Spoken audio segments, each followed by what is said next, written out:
Добро утро на всички. Мястото е RD Tuning град Монтана. Аз съм Радо. Днес ще ви представим един автомобил BMW от марката BMW G30 3-литрови мотор, 265 конски сили. Това е автомобил, вече е вързан, позициониран на нашия стенд. Ще се измерва в 4 по 4 мод, т.е. както обяснявам в много видеа, имаме линк система, която синхронизира преден и заден мост, т.е. валеците, преден и заден валек, и се синхронизира механично, което дава сигурност, че автомобил ще бъде измерен правилно, без да има проблеми по раздатката и така нататък, без да има никакви рискове, което е много важно при XD и Haldex системите. Така че сега ще направим едно измерване в оригинален вид. Автомобил е на 58 000 км, не е хич на много километри, не е стар, горе-долу на около 5 години. Така че ще видим какво ще постигнем тук и ще ви покажем видео реално за него. Така, вече съм на позиция измерване в оригинален вид. Ще направим, разбира се, локфайл. Пускаме охлаждане и мерим, да видим какво точно ще имаме като мощност в фабричен вид.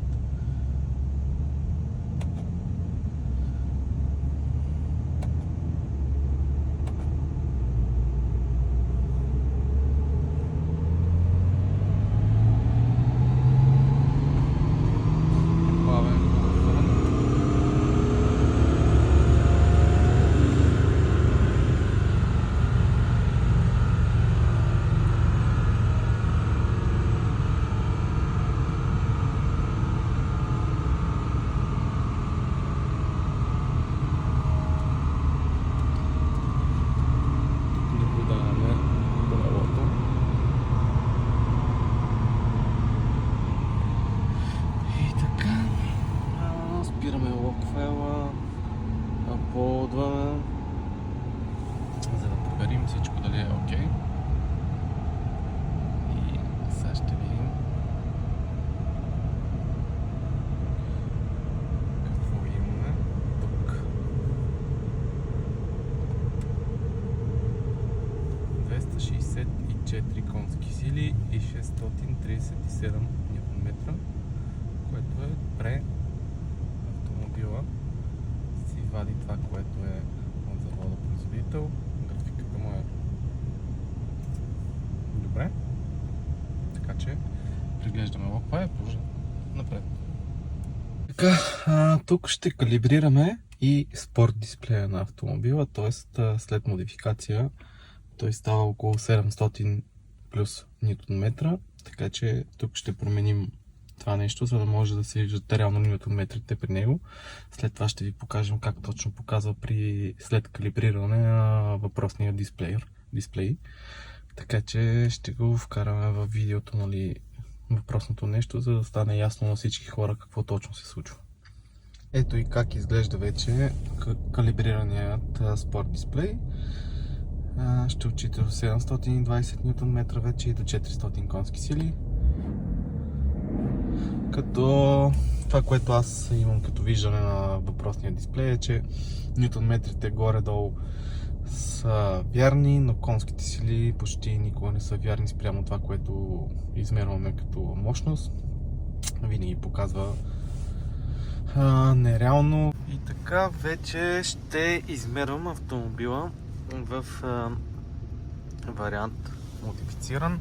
Всичко е активно и е готово за измерване, така че нека направим въпросния рън. Очаквам около 320 конски сили като мощност и 720 поне ньютона. Сега ще видим.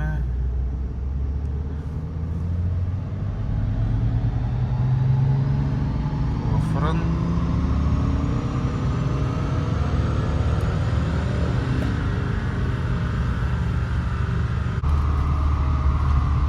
че, както обясних по-рано в видеото, спорт дисплея работи до толкова, че показва ньютон метри. Правилно, не и конски сили. Сега ще видим колко имаме реално конски сили. Затова са и един от стендовете, за да покажат точно какво се случва.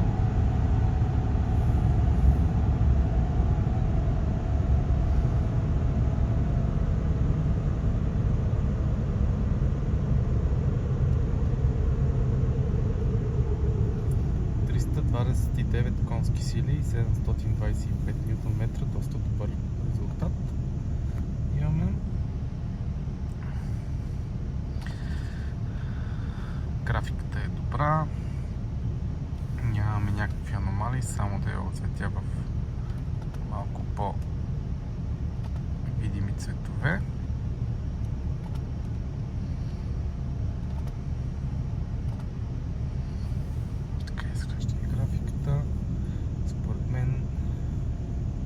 Свършена и няма какво повече да се желая от въпросния автомобил. Ще прегледаме лог файла и сваляме отиното. Така, G30 е готова с графиката, която видяхте от измерването по-рано в клипа. 330 конски сили и 725 Нм. Автомобилът, повтарям, е на 58 000 км. Тоест, нисък пробег, стандартен тунинг е направено, всичко е в вариант, в който да е окей за автомобила, да няма никакви излишни напъни.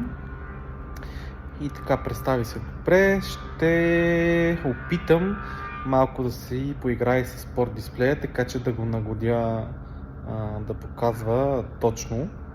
В смисъл точно, колкото на диното имаме, толкова да имаме и на спорт дисплея. Затова ще си поиграя още малко с нея и ще тествам, което ще го включа най-вероятно накрая в видеото, за да може да го видите какво точно съм постигнал от резултата. Здравейте! Помъчих малко нещата с въпросния спорт дисплей, да вкарам малко яснота.